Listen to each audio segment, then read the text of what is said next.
चंदन की लकड़ी, फूलों का हार, अगस्त का महीना, सावन की फुहार, रक्षा करेगा हर वो हाथ जिस पर बंधेगी विश्वास की गांठ। मुबारक हो आपको रक्षाबंधन का त्यौहार। नमस्कार, मैं Navneet Tiwari, teacher, trainer and motivational speaker. आज बहुत ही ज़्यादा पवित्र त्यौहार है रक्षाबंधन। एक बार सोच के देखिए आंख बंद करके कि सिर्फ नाम लेने से ही आपको कितनी शीतलता, कितनी पवित्रता और कितनी शांति महसूस होती है। लेकिन हमारे देश में रक्षाबंधन भाई बहन का जो बॉन्ड है, जो प्यार है, वो इतना ज़्यादा स्ट्रांग है कि लोग सिर्फ भाई के नाम से ही डरना शुरू कर जाते हैं।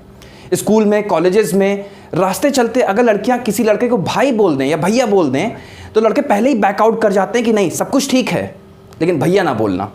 क्यों पता है? क्योंकि इस शब्द में ही इतनी ताकत होती है कि लोग ये सोचने लगते हैं कि अगर मैंने सामने वाले का मैं भाई बन गया तो मुझे आजीवन उसकी अब रक्षा करनी पड़ेगी और मैं उसके खिलाफ अब ना ही कुछ बुरा सुन सकता हूं, ना ही उसके खिलाफ कुछ बुरा सोच सकता हूं। ये हिंदुओं का त्यौहार पूरे देश में सावन मास की पूर्णिमा को मनाया जाता है। इसे राखी पूर्णिमा, राखी, सलूनो, उज्जवल सिलोनो और रकरी नाम से भी जाना जाता है। इस वीडियो में हम जानेंगे कि आखिर रक्षाबंधन की शुरुआत कब हुई थी और कहां से हुई थी, और क्या यह त्यौहार सिर्फ और सिर्फ भाई और बहन का ही त्यौहार है।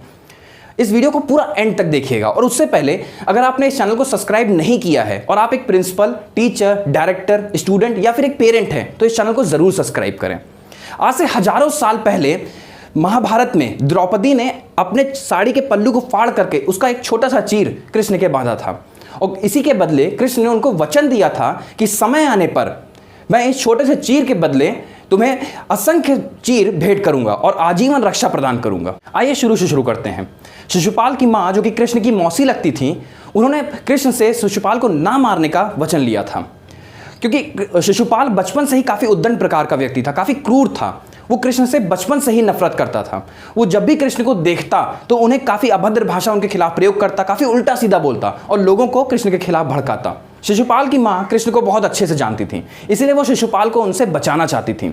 तो कृष्ण ने भी उनको शिशुपाल की 100 गलतियों को माफ करने का वचन दिया था, लेकिन 101वीं पर वे उसका वध कर देते। फिर कुछ समय बाद युधिष्ठिर अपना एक नया साम्राज्य शुरू करते हैं इंद्रप्रस्थ नाम से। तो यज्ञ में वो सभी परिवार वालों को बुलाते हैं। तो दुर्योधन के कहने पर शिशुपाल भी वहां पर आमंत्रित होता है। तो आमंत्रित होने पर जब शिशुपाल कृष्ण को वहां पर पहले से ही मौजूद देखता है तो देखते ही वो भड़क जाता है और कृष्ण को उल्टी सीधी भाषा में बोलना शुरू कर देता है। कृष्ण उसकी हर एक गालियों को, हर एक शब्द को गिन रहे होते हैं और जैसे उसके 100 शब्द पूरे होते हैं तो कृष्ण अपने सुदर्शन चक्र से उसका वध कर देते हैं। और सुदर्शन चक्र जब बहुत तेजी से, बहुत वेग से जब कृष्ण की तरफ बढ़ रहा होता है तो जब जैसे वो उनकी उंगली पर वापस आता है तो उसी वेग के कारण उनकी छोटी सी एक उंगली से एक खरोच लग जाती है, जिसकी वजह से उनका खून निकलना शुरू हो जाता है, जो कि कृष्ण की वो भी एक लीला थी। तो द्रौपदी जब इस मोमेंट को देखती हैं तो भागते हुए आती हैं और अपने साड़ी का पल्लू फाड़ करके उसका एक छोटा सा चीर उनकी उंगली में बांध देती हैं। और ये देख करके कृष्ण काफी खुश हो जाते हैं और उसी समय उनको वचन देते हैं कि हे सखे, इस छोटे से चीर के बदले मैं तुम्हें असंख्य, समय आने पर असंख्य चीर भेंट करूंगा और तुम्हारी आजीवन रक्षा करूंगा। और फिर जब युधिष्ठिर द्वित क्रीड़ा में दुर्योधन से द्रौपदी को हारते हैं तो दुर्योधन अपनी पुरानी हार, अपनी पुरानी बेइज्जती का बदला लेने के लिए दुशासन से, जो कि उनका भाई होता है, दुशासन से बोलता है कि द्रौपदी को सभा में प्रस्तुत किया जाए। और दुशासन क्रोधवश द्रौपदी को घसीटते हुए उनके बाल को लेकर आता है और उनकी साड़ी को, यानी उनके चीर को खींचना शुरू कर देता है, जो कि इतिहास में चीर हरण जैसे नाम से भी विख्यात है।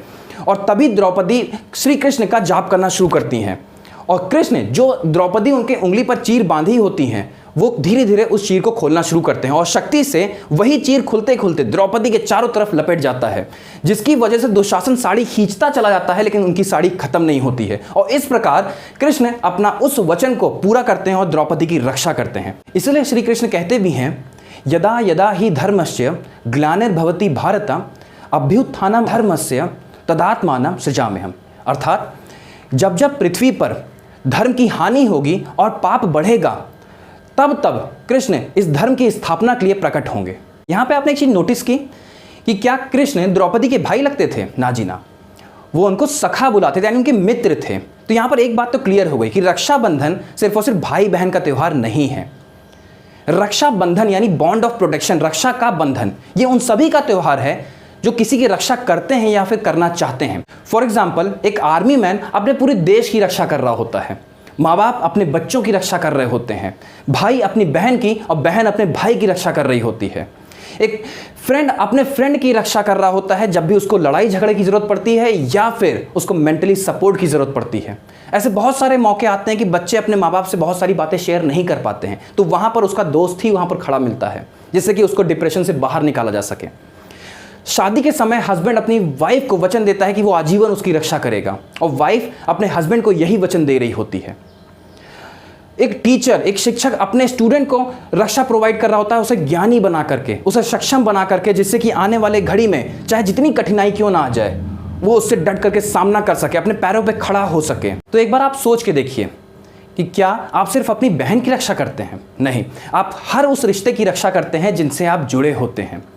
तो आइए इस रक्षाबंधन पे, इस त्यौहार को कुछ नए ढंग से सेलिब्रेट करते हैं, अपने लोगों में लव, केयर, सपोर्ट और प्रोटेक्शन शेयर करते हैं। इस वीडियो को आप हर उस व्यक्ति के साथ शेयर करिए जिसकी आप सलामती चाहते हैं, चाहे वो आपके दोस्त हो, चाहे वो आपकी गर्लफ्रेंड हो, चाहे वो आपकी वाइफ हो, चाहे वो आपके पेरेंट्स हो, और चाहे वो आपके टीचर ही क्यों ना हो। इस वीडियो को भेजते समय आप उनको ये मैसेज कन्वे करिए कि आप उनके जीवन की हर कठिनाई में उनके साथ खड़े हो। इस वीडियो को लाइक ज़रूर करें, चैनल को सब्सक्राइब करें, और आपके लिए once again happy Rakshabandhan. Thank you so much.